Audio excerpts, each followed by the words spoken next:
Is Forbidden Speech, the raw truth, with your host, Christina Rivera. In this savvy broadcasting series, we delve into hot topics affecting us all. With cancel culture and big tech censoring any opposing ideas and thoughts outside of mainstream ideology, it has become more important than ever that we tell the raw truth about everything from U.S. world politics, COVID, Christianity, and everything in between. We invite all points of view to come and share their perspective honestly and respectfully. Hi, Ken W. Good. Welcome to Forbidden Speech, the raw truth. We're so grateful to have you here this wonderful Sunday afternoon. Thank you for joining me. We're going to talk about the disastrous effects of bail reform, or as I like to call it, bad bail reform policy across the United States, really affecting a lot of the cities, including Houston, Texas, that I live pretty close by. You are operating as a bail attorney. And so you're going to share, we're going to go deep. One thing we're going to talk about is a recent case that hit New York. There was a guy with, I think, 42 arrests, violent arrests in some cases, who actually attacked a woman on the New York City train system and smeared poop all over her and got let loose. Yeah. So, yeah. It's a terrible, terrible time for victims in the criminal justice system, especially in our urban areas. Because I think, the problem that started all this is how do we process large numbers of people through the jail quickly and efficiently? And here we are 4, 5, 6 years later, we still don't have a response or an answer to that question because everything that's been tried in our urban areas have been disasters. Yeah.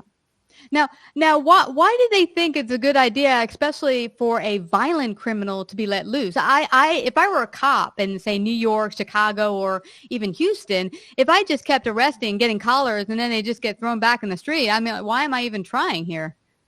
Well, I think there was several groups joined into a coalition about 5 years ago, both the left and the right, saying, we can reform criminal justice reform. And from the right's perspective, we can save money doing it. And so for a couple of years, the left and the right were proposing changes that met all those goals. More people were being released, and then we also were saving money. The problem is, as you release more criminals, you're going to have more crime. And so it got to the tipping point. And the problem is, this coalition of groups are splintering, but they're only splintering from the far left. We still have Right on Crime still proposing these same things that they were proposing 3 or 4 years ago, and they were not really conservative solutions. They were really first proposed by the left. It's just now the left no longer supports them. And so now we have them trying to repackage them as conservative solutions, and we really don't have anybody proposing truly conservative solutions for to address the rising crime or how to reform the criminal justice system. Well, see, it would make sense to me if they did felonies or crimes that weren't violent, like say you got caught first time around, you have some pot on you. Okay, maybe we let you loose for that. But if you've, attacked someone on the New York City train system or smeared poop on them, I would say you should get a little bit of time for that. Well, but we've always had a criminal justice system based upon your criminal history or your past record. If you've never been in trouble before, you get less penalty. But if you've been arrested for selling marijuana 5 times, then you're not going to respond. And even low-level offenses. This Chief Justice of the Supreme Court, Nathan Hecht, kept using the story about grandma was in jail for theft and she couldn't afford a bond. What he kept telling from the story is she wouldn't stop doing petty theft, and she had an extensive criminal history, so much so that it kept getting stacked, so it was a felony when she got arrested. So the example he uses, it was a felony. And so he's kind of not he's not a conservative on the issue of criminal justice reform. He's pushing the left talking points that have been co-opted by the right. And so he's still doing it. He's still pushing for a risk assessment, which used to be the panacea. Now only one group supports it, and he's their mouthpiece. Now, tell me, why do you think, say, conservative, non-conservative, what seems to be conservative people in office kind of going for these policies that aren't helpful and seemingly more lefty policies? Why is that happening to you from your perspective? Well, I think it started out from saving money. We were closing jails at one point and saving money. And so I think, as we slowly release more and more criminals, then it started becoming a problem. And now we're at a tipping point, and we have all these other reforms. And I think, I think that they think they know better. And so we have to take discretion away from the trial court. And now we've crossed the line. And you see it in New York, you see it in California, you see it in Houston, and really bad in Houston. And it starts with not, they say, oh, we've got a bad problem with serious crime. That problem goes all the way down to even misdemeanors, where in the misdemeanor system, I promise you right now, you get arrested for a crime. You'll never see a judge. You'll get released on a $100 PR bond. You will never go to court. And then probably in a year, you'll just get notice that your case was dismissed. And then the cycle starts all over again. It overwhelms the system, and it has cops working for nothing, and also the court system working pretty much not solving problems. What would be your idea, because you've written about this extensively, for a successful bail reform? What would it look like in your perspective? Well, I think we always want to look, we are a country and a society of second chances. We always want to give someone a second chance. And our criminal justice system was originally based upon as the number of crimes you commit, the amount of pressure we put on you continues to increase until you change your actions. And so I still, that is a system of accountability. And so when we apply accountability and we give the judges the discretion to use their discretion for people who need it, but then allow them to hold people accountable. I mean, really what we've got right now is a complete lack of accountability. We don't have anyone, and we have this all in the name of social justice. We have more people in jail than any other country. We have a bigger crime. All the drugs come to our country. And so, of course, we have more people in jail because that's where all the drugs come to. And everybody's saying, well, we've lost the war on drugs, so we just need to give up. If we give up on the war of drugs, so many of our other crimes arise from the drug trade, either processing it or selling it or trying to get money to buy it. If we give up on the war on drugs, we've lost. We've lost on crime. And that's where we are in our urban areas. The system's overwhelmed. Like in Harris County, the misdemeanor system is completely broken. And the felony system is close behind. I'm looking at the misdemeanor system to try to figure out what they're not telling us. And if you look back 10 years ago on the misdemeanor system, we had about 43,000 convictions in a year. In 2021, we had 10,000. And the reason why they're keeping their system from collapsing is they're just dismissing everything. It seems to me that responsibility and accountability has become a dirty word. It's like, no accountability down the line from politicians to citizens. It's very bizarre. But on the other hand, you said also we can't give up on the war on drugs. To me, since most drugs seem to be coming across the borders, it would seem like if we increase border protection or keeping the borders more secure, that would pretty much help in the fight against drugs. I agree. And, you could make an argument that what would our administration be doing differently currently if they were in the pocket of organized crime? I think you could make a strong argument that they wouldn't be doing anything differently. There was an article in the last week saying that there's enough fentanyl brought into the country illegally to kill every person in the United States. Matters. And nobody seems to be fighting it. Remember the movie Serpico 70s? A great movie, great story, true story. But I wonder how much of that has been cleared up or how much of that goes on in law enforcement and government and local government, whatever. Because basically in that movie, the cops were crooked and they were taking money for drugs and underhanded things. And they said, hey, we don't get paid a lot. Our job is dangerous. So we get these cuts from these drug dealers. So, it allows us to send our kids to college. And it's a win-win. Not. Well, I do think that there is a coalition that is supporting, the other side. And in that coalition, there's people who want to create chaos. And then there's people who are true believers that we have people who are victims of being, in the urban cities and that they're poor and they shouldn't be punished for being poor. And I I mean, I have some sympathies for that argument, but only on the first or second or third offense. Because we have more than enough money to provide services. We just have so much corruption that it's not getting anywhere where it needs to be. And then we just don't have truth. We don't have disclosure. I mean, look at what happened in California with Proposition 49. The original argument was, well, we're just going to change some crimes from felonies to misdemeanors, and it's going to actually help because it's more true, and we don't really need to have felonies. Well, what happened in reality is they changed them to misdemeanors, and then the DAs in the urban cities said, well, we're not going to prosecute those crimes any longer. And so as long as you rob something or a Walmart or a Walgreens of $950 or less, you're not going to get charged. And now you have stores across California closing because they can't afford $25,000, $30,000 or more in shoplifting every day. And who's getting punished for that? The people in the neighborhoods, the poor neighborhoods. Yes, and the poor neighborhoods, and they lose the tax base.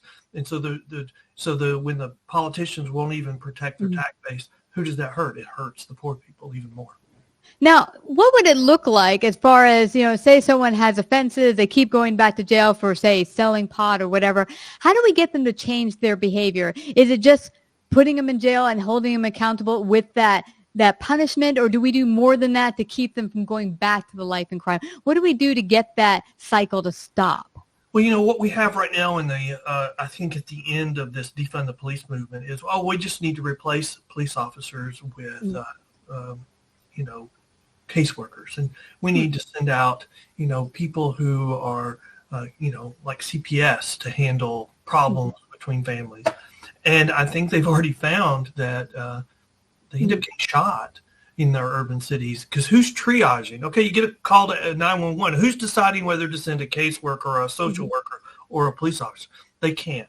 I mean, we don't have that kind of competence, and you're going to end up sending both. And then the social worker is going to be in the way because where the guns violence most when you get a call? It's on family issues. I mean, it's like if you look in Texas, where's the courthouse shootings come from? They arise from family disputes. And so we can't, I like to say, look, if you're not going to protect me, at least give me the authority or the ability to protect myself if you're not going to do it. But we seem to be in a period where we don't want you to protect yourself, and we're not going to do it. And we're going to send out little things saying, oh, if you're robbed, just give it to them. Yeah. It's nuts to me. I've been seeing that across the cities, but what boggles my mind, see in Houston, in Texas, as we both know, we live in Texas, you can carry. And a lot of citizens are, but I find that's not really stopping the crime in Houston. They're still being brazen and going in there to a convenience store and deciding to rob them when very likely the person behind the counter has a gun or a way to protect themselves. I'm like, have you lost your mind? Are you trying to get shot today? Well, and even worse in Texas, since you have the castle doctrine. Can you imagine in Harris County if somebody broke into your house? They would be doing a crime where they probably would not even be prosecuted. But if the homeowner has a gun and shoots and kills them, well, then he's not going to be prosecuted under the castle doctrine because he has the right to defend his house, unlike other states where you would not be able to. And so we're at this ultimate irony where if they were just to commit a crime, breaking in your house and stealing stuff, they wouldn't be prosecuted. But you have the right to defend your house and stop them and kill them to keep them from doing it. That is that can't be proper, and it won't last for long. Not in Texas. Yeah, it won't. So what can citizens listening in, depending on wherever you are in the country, it could be in one of the cities or in the suburbs, what can they do to protect themselves or work for better reform? What can they do on their own part? Well, I still think that the biggest unanswered question is our urban areas. How do we process large numbers of people through the jail quickly and efficiently? And, there's only been a set number of ways tried historically. We've got to meet the constitutional requirements. And if we do individual magistration, we know that's proper. We know it meets the requirements. But the problem is Harris County, they've never done that. They have, on average, they're arresting 1,000 people a week just for misdemeanor offenses. And so they have a jail that holds about 8,000 people. So you can do the math. They don't have room, and they just can't hold everybody. And so historically, they've used a bail schedule. The federal courts have ruled that it meets the constitutional requirements. There was the suit in the O'Donnell case where they held that they had kind of gotten away from having proper procedures. So they told them they needed to change their procedures. Then it was fine. But then the county decided to enter into a settlement and just completely get rid of it and no longer do it. And now they just do what they were doing in New York, which is simple release. and you never see a judge. You get a $100 PR bond, and no matter how many times you commit the crime, you get the same $100 PR bond. It's just simple release. Complete failure. It's a failure in New York. They're repealing a lot of it now. They've already done one round of repeal. Harris County just won't agree. In fact, they're just hiding what they're really doing. Wow. Part of my review is I'm looking at dockets right now, and I'm finding we've spent $100 million that only 3 to 10% of people show up for court in misdemeanor court. And is anybody even saying that? No. They're hiding how they've destroyed the misdemeanor bail system in Harris County, and they've completely destroyed it. We're just missing 72% of the cases last year and the year before to keep the case from total collapse.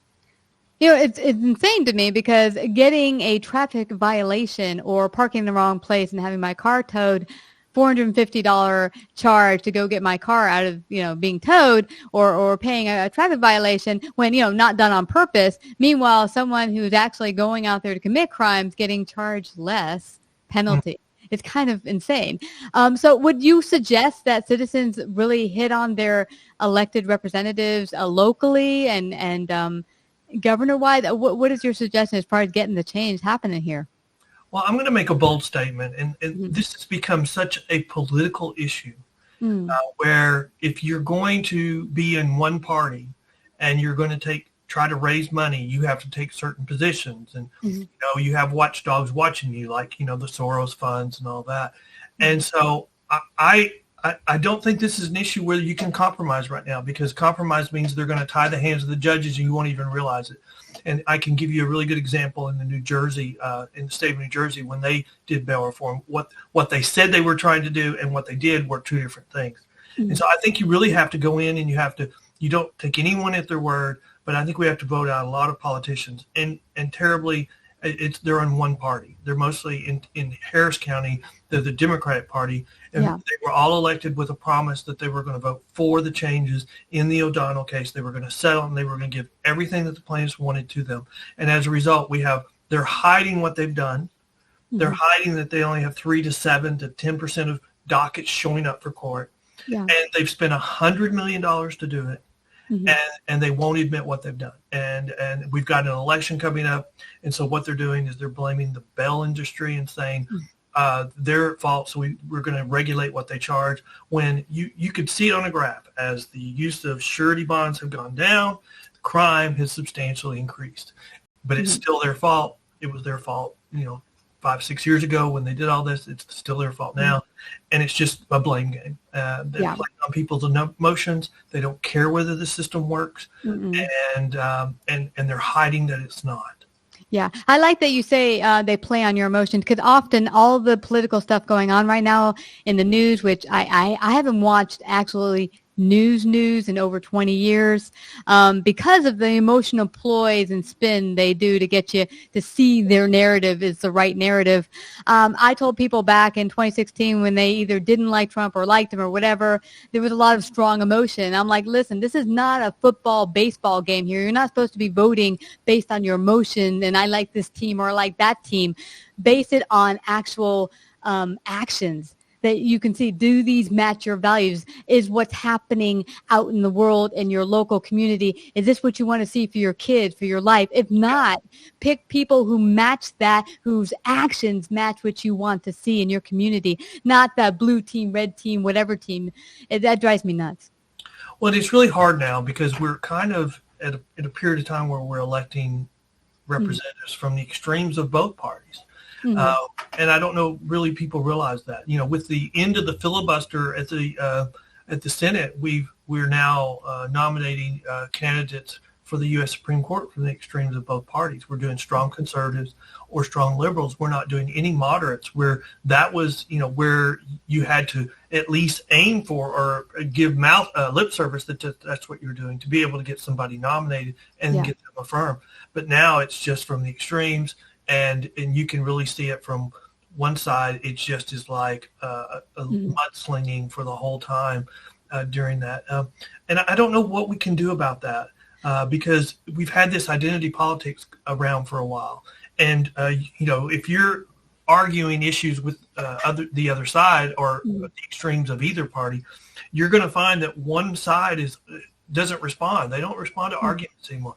They just say, you're a racist, you're an idiot, you're a sexist, and which is just code to their followers. You don't listen to them. You don't have to.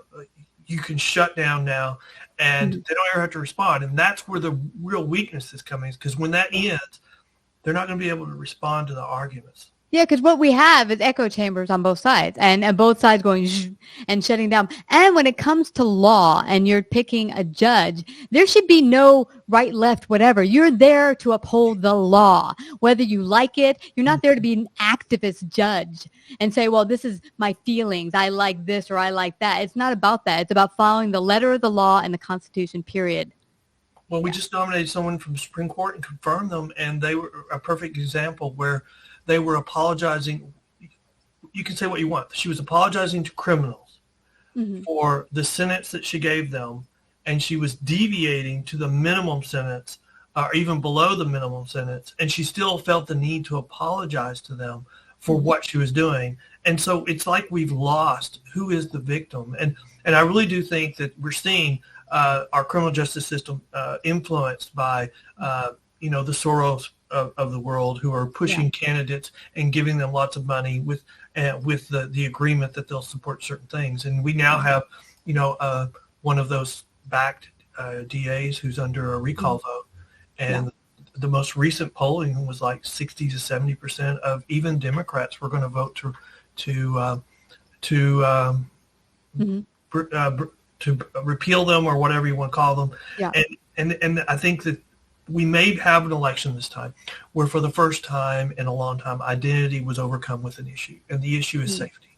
Everybody wants to feel safe, and if they don't feel safe, then they're not going to care about your identity. They're going to vote for the person they feel will make them safe. Yeah. And really, at the end of the day, that is the job of government, to keep their citizens safe from. Yeah, that's right. Yeah. I mean, why are we forgetting that? And you know what? But when you have the DA of L.A. and his staff come out and say, well, I think we just have a disagreement over who the real victim is. I mean, think about that for a minute. If you have a sitting DA saying that, then who is in the courtroom arguing for the victim of that crime? Nobody. There is nobody there giving a voice to the victim. And that's his job, is to give the voice to the victim and to do what's right and give the benefit of the doubt to the defendant. But when he's up there saying, well, we just have a disagreement over who the real victim is. Yeah. That is awful. It is. It is awful. My one suggestion, as I said 4 or 5 years ago, really vote not with your emotions, but with, really reason and thought, and look at the person's actions. And again, do they match the values you want to see in your community? If not, just don't vote for them based on they're in the party I've always picked or whatever. Because the only way we can make a difference is starting first locally, but each of us saying we're going to pay attention to what's going on locally and not look at things emotionally. Well, where we see this is, where this is taking hold is in our Democrat strongholds. So we have the extremes picking off within themselves. And who are they hurting the most? Because the inner cities are full of, this is minority on minority crime. So who's suffering the most from this? It's other minorities. And so, I mean, it is just, it's unbelievable that this is happening. It doesn't make sense to me because of my values. But, I mean, I want to say that they're just creating chaos. But I don't think everybody in that coalition believes that. But I do think some in that coalition believe that. Yeah. Well, this has been a really deep conversation. One, I hope that our audience will look more deeply at themselves and start to look at the evidence, whoever they think they like or don't like, go deeper into it before we hit the next elections and see who best serves our local community, our state, and then ultimately our federal government. But I just have to thank you again, Ken W. Good, for coming to share your great wisdom today on Savvy Broadcasting Forbidden Speech. Thank you. Thank you. Now, where can they find out more about you just before we leave? Where's the best place? The best place is pbtx.com, which is our website. We have a lot of resources on there. We have a blog. We have a download center. And we also have our own little podcast, which is called The Bell Post, where we try to focus on criminal justice issues, to educate people on what the real issues are, why crime is increasing, and those would be a great place to build upon. Awesome. Well, again, thank you so much for coming, Ken, to Savvy Broadcasting. Have a wonderful day. Thank you. Thank you so much for having me. You betcha. Like, subscribe, and share this episode. To listen to more Forbidden Speech or Savvy episodes, visit SavvyBroadcasting.com. To find out about our paid sponsorship opportunities or how to become a guest, email Christina at lifeunscriptedradio.com.